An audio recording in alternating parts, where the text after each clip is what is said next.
सिंधुदुर्ग असेल, रत्नागिरी असेल, प्रत्येक ठिकाणी त्यांच्या स्वागताची जय्यत तयारी कोकणवासियांनी केलेली आहे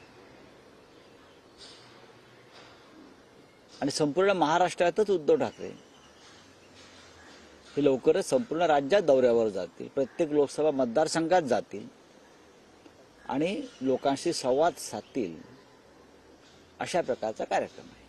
शहरामध्ये जिथे त्यांनी सभा आयोजित केली आहे, बाजारपेठेच्या ठिकाणी मेन चौकामध्ये त्यांना सभा घ्यायची। तिथे ऑलरेडी ट्रॅफिकचा एवढा मोठा प्रॉब्लेम आहे, लोकांची गर्दी असते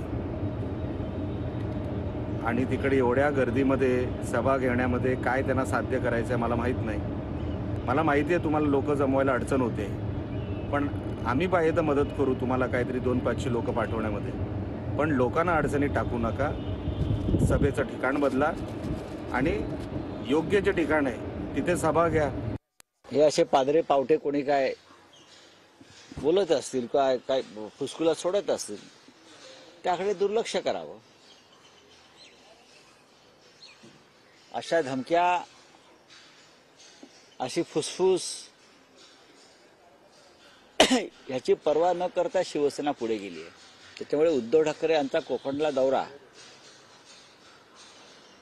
हा नियोजित आणि ठरलेल्या कार्यक्रमानुसारच होईल।